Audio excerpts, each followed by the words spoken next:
안녕하세요. 세상 속의 제자도 이상준입니다. 제가 최근에 유아 세례에 대한 글들을 몇 개 보았습니다. 그런데 여전히 유아 세례가 사람들 안에서 논쟁거리가 되고 있더군요. 제가 소속되어 있는 성결교단을 포함해서 대부분의 교단들은 유아 세례를 허용하고 있고 오순절이나 순복음은 교회마다 다른 것 같고요. 정확한 건 아닙니다. 침례교는 확실하게 유아 세례를 반대하고 있습니다. 저는 개인적으로는 유아 세례를 반대합니다. 하지만 제가 속한 교단은 유아 세례를 허용하고 있죠. 그렇다면 유아 세례를 어떻게 이해하는 것이 좋을까요? 오늘은 이 문제에 대해서 여러분과 간단하게 나누도록 하겠습니다. 사실 유아 세례에 대한 여러 토론과 논쟁들을 살펴보면 두 가지의 의견이 팽팽하게 맞서고 있습니다. 반대론자들의 주장은 유아 세례가 성경에 명확하게 나와 있지 않는다는 것이고요. 찬성론자들의 주장은 오랜 기독교 역사 가운데 유아 세례가 시행되어 왔다는 것입니다. 그러니까 텍스트와 컨텍스트의 문제라고 볼 수 있습니다. 먼저 텍스트인 신약 성경을 보면 유아 세례에 대한 명확한 가르침도 근거도 없다는 것이 분명합니다. 몇 구절들을 통해서 유아 세례에 대한 근거를 주장할 수는 있지만 반대 해석도 가능하기에 증거 구절이 될 수는 없습니다. 어떤 분들은 유아 세례의 성경적인 근거로 언약과 할례를 예로 드는데 그것은 논리적으로 전혀 맞지 않는다고 생각합니다. 한 공동체 혹은 한 가족이 하나님과 관계를 언약을 통해 맺어가듯이 유아 세례를 통해서 가능하다고 말하는 것은 세례의 참된 본질을 왜곡하는 것입니다. 세례의 기원에 대해서는 여러 가지 썰이 존재합니다. 하지만 세례자 요한이 베푼 세례이든 초대교회가 베푼 세례이든 한 가지 분명한 것은 인격적이고 전인적인 돌이킴, 곧 회개를 전제로 한다는 것입니다. 예를 들어 보겠습니다. 먼저 누가복음 3장 7절 이하입니다. 요한은 자기에게 세례를 받으러 나오는 무리에게 말하였다. 독사의 자식들아, 누가 너희에게 닥쳐올 진노를 피하라고 일러주더냐. 회개에 알맞는 열매를 맺어라. 너희는 속으로 아브라함은 우리의 조상이다 하고 말하지 말아라. 하나님께서는 이 돌들로도 아브라함의 자손을 만드실 수 있다. 도끼를 이미 나무 뿌리에 갖다 놓으셨다. 그러므로 좋은 열매를 맺지 않는 나무는 다 찍어서 불 속에 던지신다. 무리가 요한에게 물었다. 그러면 우리는 무엇을 해야 합니까? 요한이 그들에게 대답하였다. 속옷을 2벌 가진 사람은 없는 사람에게 나누어 주고 먹을 것을 가진 사람도 그렇게 하여라. 세리들도 세례를 받으러 와서 그에게 물었다. 선생님, 우리는 무엇을 해야 하겠습니까?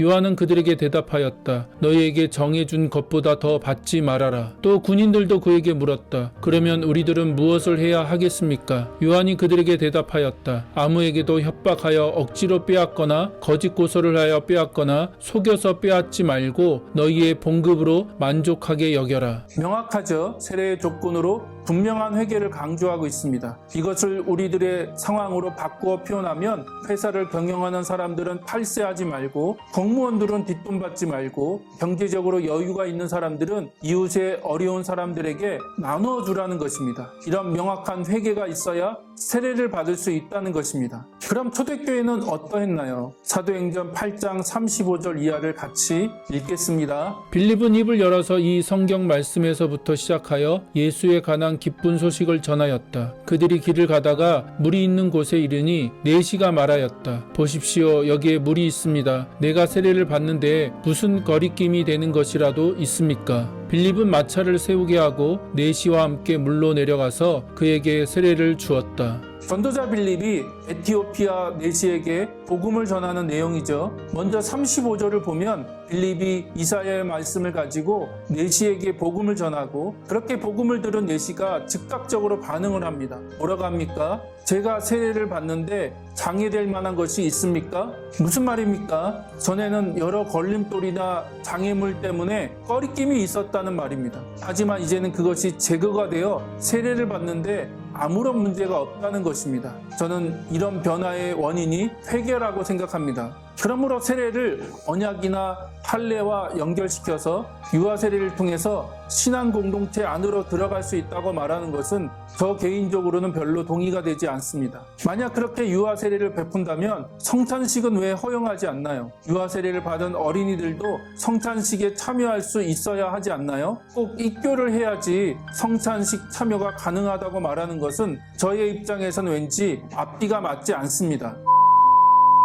문제는 두 번째 요소인 컨텍스트입니다. 유아 세례가 칼빈과 같은 종교개혁자들의 지지를 받았다는 것도 중요하지만 기독교의 초기 교부들의 문서에도 그 근거가 발견된다는 것입니다. 그렇게 보면 사실 유아 세례의 역사는 매우 길다고 말할 수 있습니다. 하지만 우리가 여기서 한 가지 놓치고 있는 부분들이 있습니다. 성경이나 신학을 공부할 때 우리는 텍스트에 몰두합니다. 예를 들어 지금 살펴보고 있는 유아 세례가 성경적인 근거가 있느냐 없느냐, 성경의 여러 구절들을 언급하며 찬성과 반대를 주장합니다. 더불어 교리적으로 어떤 주장들이 있었는지, 그것들이 어떻게 역사적으로 발전되어 왔는지를 살펴보면서 이런저런 주장들을 펼칩니다. 하지만 우리가 늘 기억해야 할 한 가지 사실이 있습니다. 어떤 상황과 문제와 맥락 속에서 그런 이야기가 나왔는가입니다. 그냥 간단하게 말하면 초기 교부들이 유아 세례를 주장했다고 절대적인 진리가 되는 것은 아니라는 것입니다. 초기 교부들이 왜 유아 세례를 주장하게 되었는지, 그 배경이 무엇인지를 살펴보는 것이 더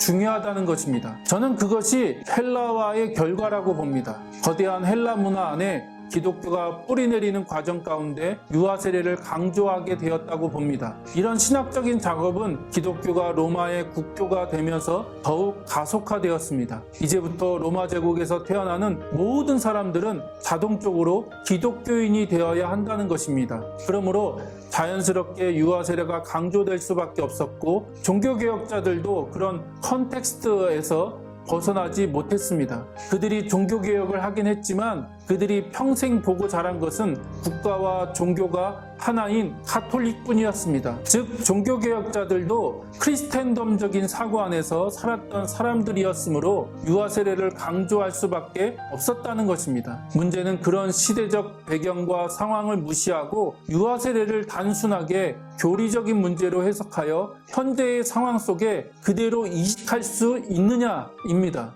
다종교와 다문화 그리고 후기 포스트 모던 사회를 살아가고 있는 우리들에게 유아 세례가 그대로 적용될 수 있는가는 깊이 고민해 봐야 합니다. 저도 전도학을 전공한 신학도로서 유아 세례를 반대합니다. 물론 여러 가지 유익한 부분들이 분명 존재합니다. 하지만 서구 기독교 사회와 한국 사회는 토양 자체가 다릅니다. 진짜 중요한 것은 본질입니다. 세례의 기본 가치마저 심각하게 흔들리고 있는 한국교회의 상황 속에서 유아 세례는 어떤 모습으로 뿌리를 내리고 있는지 깊이 점검해 봐야 합니다.